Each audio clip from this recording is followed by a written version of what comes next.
Akala ko pa naman lumalambot ka na kay Captain Mante. Hindi ba siya makakalata sa binabalak mo? Ako bahala.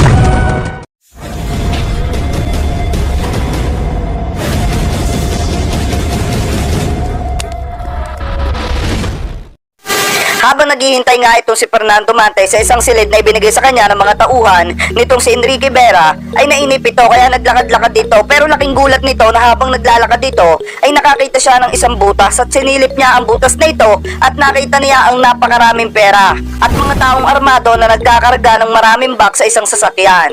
Kaya napaisip ito bigla at kaagad naman itong umalis papalayo. At nang tawagin na nga siya ni Senyor Vera ay nagpunta na nga ito si Fernando Mante sa kanilang napag-usapan na lugar. At doon na nga ipinahabili ni Enrique Vera ang 200 million na pera dito kay Fernando Mante. At nagtanong naman na itong si Fernando Mante na bakit sa kanya ipinahabilin ang ganong karaming pera. Hindi niya magagawa ang tanggapin ng ganong karaming pera dahil sa baka mapahamak siya. Subalit sumagot itong si Enrique Vera at sinabi dito kay Fernando Mante na parte na yun ng trabaho niya at napakalaki ng ibinabayad niya.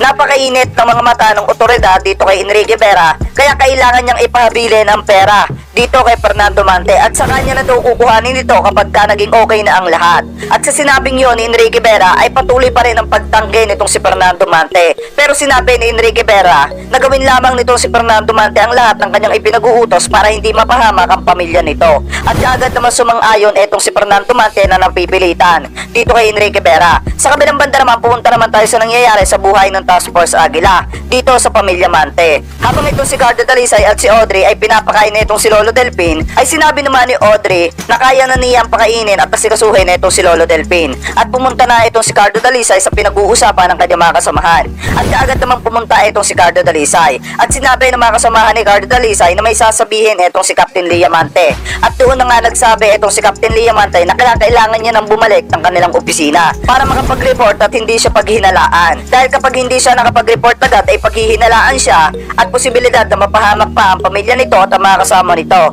dahil sa itinatago nito ang Task Force Aguila. Subalit sa sinabi ni Captain Liamanting yon ay napapaisip si Cardo Dalisay kung papayagan niya ba or hindi itong si Captain Liamante. Pero sumagot itong si Major Opeña at sinabi ni Major Opeña na tama nga naman at may punto itong si Captain Liamante. Kapag hindi ito nakapag-report agad ay posibilidad na paghinalaan ito ng kanyang mga kasama. Kaya naman nagbigay na rin itong si Cardo Dalisay ng kanyang sagot dito kay Captain Liamante at sinabi ni Cardo Dalisay na pumapayag na siya na bumalik itong si Captain Liamante sa kanyang serbisyo pero sasamahan nito ni Cardo Dalisay. At doon na nga nagsimulang magyaya itong si Amalia sa kanilang bahay dahil may kakausapin pa itong isang kliyente. Subalit habang naglalakad sila palabas kasama itong si Dr. Audrey ay nagpasalamat itong si Cardo Dalisay dito kay Dr. Audrey at tumimik din itong si Captain Liamante at nagpasalamat naman ito kay Cardo Dalisay. At sinabi ni Captain Liamante na maraming salamat sa pagtitiwala nitong si Cardo Dalisay. Subalit may pakiusap din itong si Captain Liamante dito kay Cardo Dalisay. At sinabi nitong si Captain Liamante dito kay Cardo Dalisay na habang nasa pamamahay ng pamilya Mante itong Task Force Aguila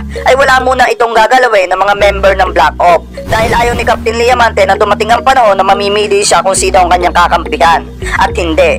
Sa kabilang banda naman, napaisip itong si Cardo Dalisay at galit at hindi umiimik. At sa pag-iisip ni Cardo Dalisay na yon ay nagsimula na magbigay ng sagot etong si General Olegario at sinabi niya na napakalaki ng utang na loob nila kay Captain Liamante. Bilang kabayaran ay hindi nilang pansamantalang gagalawin itong Black Ops. At sa ginawang yon ni General Olegario ay sumama ang loob nitong si Cardo Dalisay at lumabas ito. At doon na nga kinausap nitong si Ramil etong si Cardo Dalisay kung ano ba ang plano nito. At sinabi nitong si Cardo Dalisay dito kay Ramil na ang plano nila ay magkukunyari sila na sumasang-ayon dito kay Captain Liamante at susunod sila sa lahat ng gusto nito. At sa ganung paraan ay may sasagawa nila ang paghuli sa lahat ng Black Ops para maisagawa din ang kanilang paghigante dito. Subalit sumagot etong si Ramil na paano etong si General Olegario.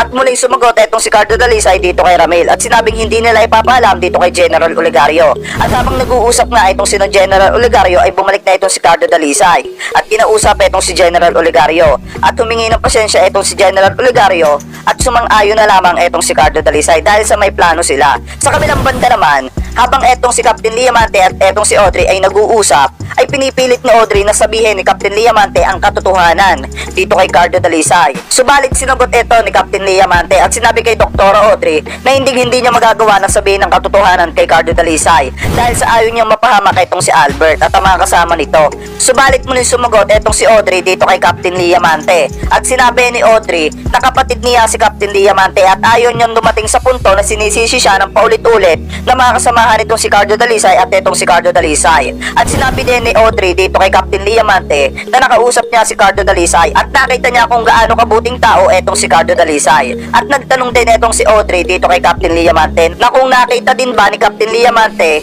dito kay Albert Tibela ang nakita niya kay Cardo Dalisay. At umimik itong si Captain Liamante na hindi niya nakita kay Albert Tibela ang nakikita nila kay Cardo Dalisay na napakabuting tao dahil si Albert Tibela ay gagawin ng lahat para lamang matupad ang kanyang mga ambisyon sa buhay kahit na marami siyang natatapakan tao. At sinabi nitong si Dr. Audrey dito kay Captain Liamante na napakalaki talaga ang kakaiba ni Cardo Dalisay at nitong si Albert Tibela dahil si Cardo Dalisay ay ipaglalaban ka hanggang sa huli at hindi ka pababayaan ito. At dagdag pa nitong si Dr. Audrey na para bang naiiba na ang kanyang nararamdaman at parang yung hinahanap niya sa isang lalaki ay natagpuan niya na dito kay Cardo Dalisay. At doon na nga nagsimulang sumang-ayon etong si Captain Liamante dito sa sinasabi nitong si Dr. Audrey na napakabuting tao nitong si Cardo Dalisay at wala na itong naisagot at sinang-ayunan na lamang ang nararamdaman nitong kapatid na paghanga at pagmamahal dito kay Cardo Dalisay. At dagdag pa nitong si Dr. Audrey dito kay Captain Liamante na wala namang masama kung mamahalin niya si Cardo Dalisay